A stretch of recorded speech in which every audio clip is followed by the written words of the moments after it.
শয়তান রাক্ষস, ছেড়ে দে আমাকে। তুই আমাকে ধরে রাখতে পারবি ভেবেছিস এইভাবে? ছেড়ে দে আমাকে।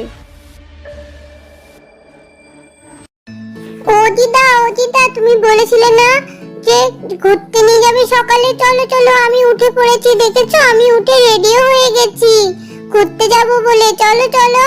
টুনির ছেলে টুকাই পরের দিন সকালবেলা উঠেই তার দিদাকে ঘুরতে নিয়ে যেতে বলে। হ্যাঁ রে বাবা, চ চ নিয়ে যাচ্ছি। দাঁড়া, তোর বোন রেডি হয়ে যাক, একসাথেই তো বেরাবো, তোদের দুজনকে নিয়ে যাব আমি। টুনির মা টুনির ছেলে টুকাই আর টুনির দাদার মেয়ে টুকিকে নিয়ে ঘুরতে যায়। তারা বাইরে ঘুরতে গিয়ে খুব মজা করে। তারপর টুনির মা তাদের দুই ভাই বোনকে একটা পার্কে নিয়ে যায়। সেখানে গিয়েও তারা খুব খেলাধুলা করতে থাকে। হঠাৎই টুনির ছেলে খেলতে খেলতে পার্কের পাশে জঙ্গলের দিকে চলে যায়, আর সেখানে দাঁড়িয়েছিল হুমদো রাক্ষস। হুমদো রাক্ষস টুনির ছেলেকে চুরি করে নিয়ে চলে যায় সেখান থেকে। টুনির মা প্রথমে কিছুই বুঝতে পারে না। খানিকক্ষণ পর টুনির ছেলেকে না দেখতে পেয়ে তাকে ডাকাডাকি করে। ও টুকাই, কই গেলি রে বাছা? টুকাই, ও টুকাই, কোথায় গেলি রে তুই? কি রে, কোথায় গেলি বাবা? লুকিয়ে থাকিস না, বাইরে আয় সোনা, বাইরে আয়। টুকাই, এবার কিন্তু দিদা খুব রেগে যাচ্ছে, তাড়াতাড়ি চটপট বাইরে চলে এসো, আমি কিন্তু খুব রেগে যাচ্ছি। ঠাম্মি দাদা ভাইকে না আমি একদমই দেখতে পাচ্ছি না। মনে হয় দাদা ভাই এখানে নেই।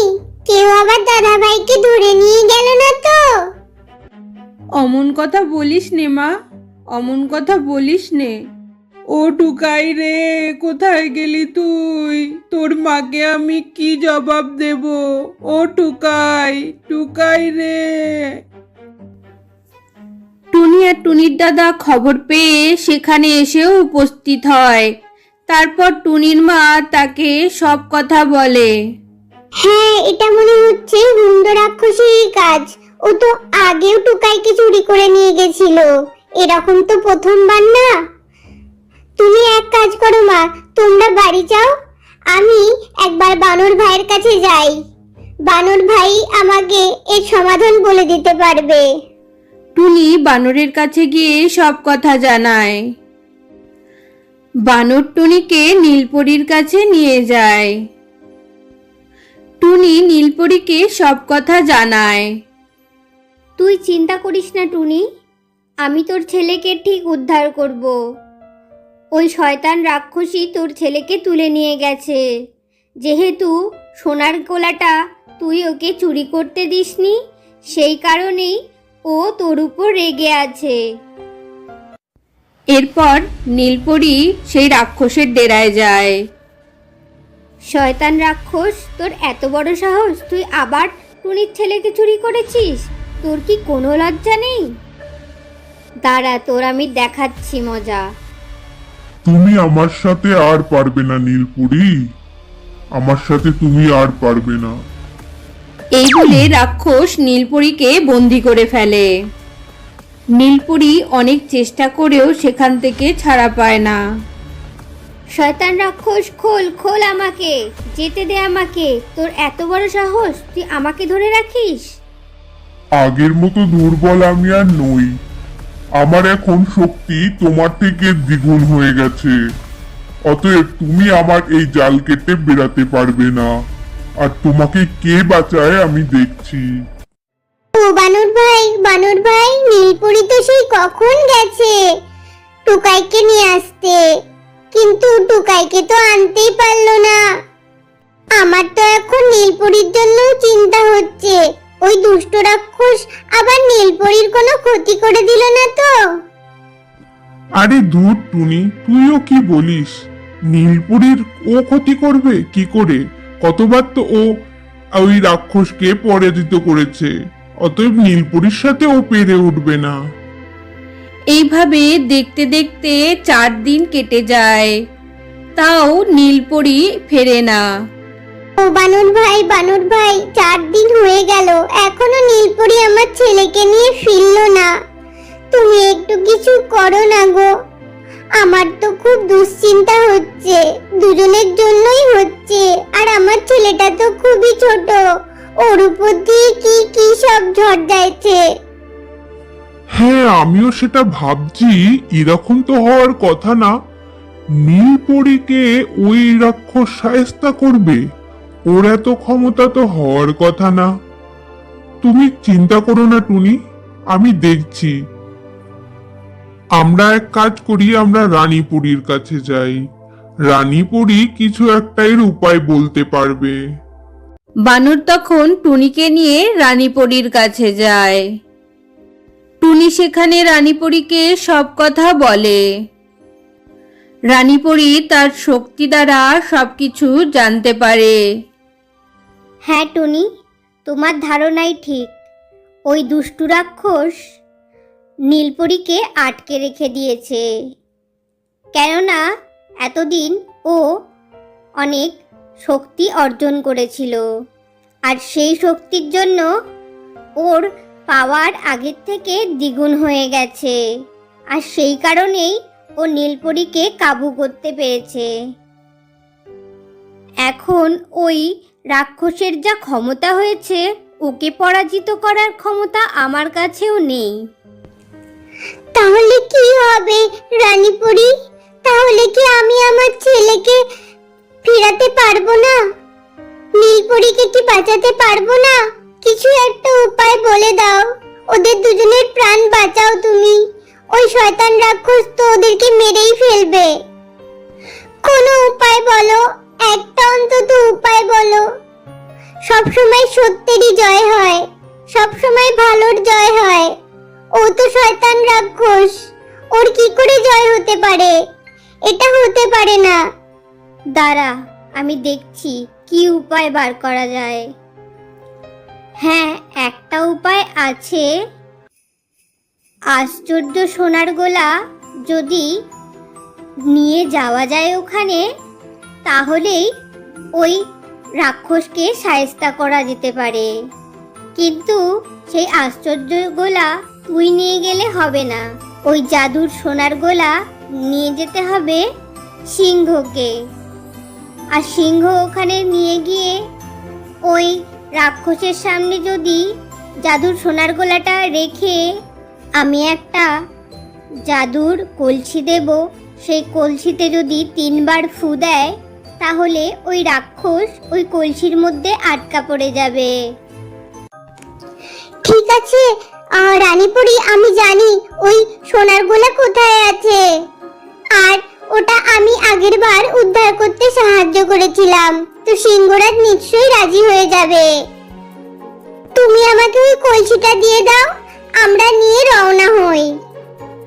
না, ওই কলসি আমি তোকে দিতে পারবো না, ওটা আমি সিংহকেই দেব। কেননা ওই কলসি যদি আমি তোকে দিই তাহলে কোনো কাজ হবে না। ওই কলসিটা আমাকে শুদ্ধ করে তারপর দিতে হবে সিংহকে, তবেই সিংহ ওই রাক্ষসকে ওই কলসির মধ্যে বন্দি করতে পারবে। ঠিক আছে রানীপুরী, আমি এক্ষুনি গিয়ে সিংহ ভাইকে নিয়ে আসছি তোমার কাছে। আর মনে রাখিস, সোনার গোলাটাও কিন্তু তোদেরকে আনতে হবে সাথে করে। রানীপরী আর টুনির মধ্যে যা কথোপকথন হয় সেগুলো সেই রাক্ষস তার শক্তির দ্বারা জানতে পারে। টুনি যখন সিংহকে নিয়ে ওই সোনার গোলা নিয়ে আসছিল, তখন মাঝ রাস্তায় রাক্ষস রানীপরীর রূপ ধরে তাদের সামনে উপস্থিত হয়। হ্যাঁ হ্যাঁ টুনি, দে দে দে, এই সোনার গোলাটা আমাকে দে, আমি এক্ষুনি এটা দিয়ে সব ঠিকঠাক করে দিই। রানীপুরী, আপনি আপনার রাজ্য ছেড়ে এখানে হঠাৎ চলে এলেন? আমি তো যাচ্ছিলামই আপনার কাছে, আর আপনি তো বলেছিলেন আপনার কাছেই আসতে। আরে আমি আসলে ওই দেরি হয়ে যাচ্ছিল, তো তাই আমি ভাবলাম যে তোরা আবার এত দূর আসতে যাবি, অনেকটা টাইম লাগবে। ওই জন্য আমি ভাবলাম আমি খানিকটা পথ এগিয়ে যাই। ওই জন্য আমি তোদেরকে খুঁজতেই যাচ্ছিলাম। ভালোই হলো, পথে দেখা হয়ে গেল। দে দে দে, সোনার গলাটা দে, আমি ঠিক করে দিই। টুনির সামান্য একটু কেমন যেন খটকা লাগে, একটু সন্দেহ হয় তার। কি হলো রে টুনি? দে দে, গোলাটা দে।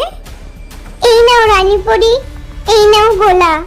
এবার তুমি ওই কলসিটা সিংহ ভাইকে দিয়ে তাকে ওখানে পাঠানোর ব্যবস্থা করো, যাতে সে আমার ছেলে আর নীলপরীকে উদ্ধার করে আনতে পারে। সোনার গোলাটা টুনি ওই রাক্ষসকে দেওয়া মাত্রই রাক্ষস তার নিজের রূপে এসে ওখান থেকে সোনার গোলা নিয়ে উধাও হয়ে যায়। হে ঈশ্বর, এ কি সর্বনাশ হয়ে গেল গো! আমি তো রাক্ষসের হাতে গোলাটা দিয়ে দিলাম, আর কি আমার ছেলেকে বাঁচাতে পারবো না? হে ঈশ্বর, কি হবে এখন? টুনি, তুমি কোনো চিন্তা করো না, চলো আমরা রানীপরীর কাছে যাই। টুনি বানরের সাথে আবার রানীপরীর কাছে যায়। রানীপরীকে গিয়ে সে সব কথা জানায়। টুনি, এটা তো খুবই খারাপ হয়ে গেল। ওকে তো সোনার গোলাটা দেওয়া কখনোই উচিত হয়নি। এখন যখন ওর হাতে পড়ে গেছে, ওই সোনার গোলা দিয়ে ও যে কত ক্ষতি করবে সবার, তার কোনো ঠিক নেই। তুমি কিছু একটা উপায় করো, কিছু একটা অন্তত উপায় করো, যাতে ওকে আটকানো যায়। রানীপুরি, আমি না হয় এক কাজ করি, আমি নিজেই ওখানে চলে যাই। আমি নিজেই যাব, আমি খালি হাতে লড়ে আমি ওই রাক্ষসকে পরাজিত করব, আর ওখান থেকে আমার ছেলে আর নীলপরীকে উদ্ধার করে নিয়ে আসব। আমি এক্ষুনি যাচ্ছি। বোকামি করো না টুনি, বোকামি করো না। তুমি ওখানে যেও না। তুমি ওখানে গেলে ওই রাক্ষস তোমাকে ছাড়বে না, তোমাকেও মেরে ফেলবে। আর ওদেরকে আটকা রেখেছে, হয়তো তোমাকেও আটকা করে দেবে। তখন তুমি কি করবে? না তুমি নিজে বাঁচতে পারবে, না ওদেরকে বাঁচাতে পারবে। তাহলে আমি কি করব রানীপুরি? আমি তো এইভাবে থাকতে পারছি না। আমার ছেলেকে বাঁচাও, কিছু করো, কোনো উপায় তো করো। আচ্ছা ঠিক আছে, আমি তো কিছুই বুঝতে পারছি না আমি কি করব। একটা বা যাওয়ার উপায় বার করলাম, সেটাও ওই রাক্ষস পণ্ড করে দিল। দাঁড়াও, আমি আমার মাকে বলি। আমার মা নিশ্চয়ই এর একটা কিছু উপায় বার করতে পারবে। রানীপরী তার মাকে স্মরণ করে, আর তার মাকে স্মরণ করা মাত্র তার মা সেখানে উপস্থিত হয়। এরপর রানীপরী তার মাকে সমস্ত কথা জানায়। এইসব কথা শুনে রানীপরীর মা রানীপরীকে আশ্চর্য প্রদীপ টুনির হাতে দিতে বলে এবং তার উপায়ও বলে দেয়। রানীপরী তখন তার মায়ের কথা মতো সেই আশ্চর্য প্রদীপটি টুনিকে দেয়। এই প্রদীপটা টুনিকে বটগাছের নিচে জেলে আসতে হবে, আর এটা এমনভাবে জ্বালতে হবে যাতে 5 দিন পর্যন্ত এটা জ্বলতে থাকে। লালপুরি, আপনাকে অসংখ্য ধন্যবাদ এই রাস্তাটা দেখানোর জন্য। রানীপুরীর দেওয়া সেই প্রদীপটি নিয়ে টুনি যথারীতি সেই বটগাছের তলায় রেখে দিয়ে আসে।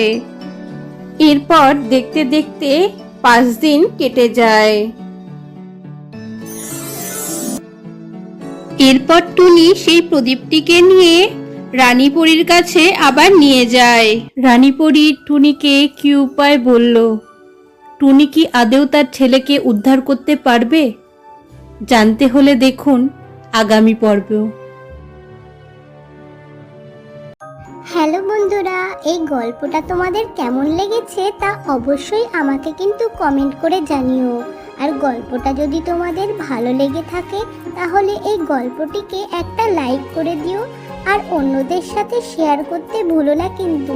আর হ্যাঁ, আরও এরকম দারুণ দারুণ মজার গল্প দেখতে এই DS world cartoon TV Bangla YouTube চ্যানেলটিকে চটপট সাবস্ক্রাইব করে নাও আর পাশে থাকা বেল আইকনটিকেও প্রেস করে দাও, যাতে যখনই আমি নতুন নতুন গল্প নিয়ে আসবো তখনই সঙ্গে সঙ্গে তার নোটিফিকেশন সবার প্রথমে চলে আসবে তোমার কাছে। তাহলে চটপট বাংলার সেরা best cartoon channel DS world cartoon TV বাংলাকে সাবস্ক্রাইব করে নাও আর এই গল্পটিকে লাইক এবং শেয়ার করতে ভুলো না কিন্তু। বন্ধুরা, তোমরা সবাই খুব খুব ভালো থেকো, সুস্থ থেকো। আবার দেখা হবে নতুন একটি মজার গল্প নিয়ে। ধন্যবাদ।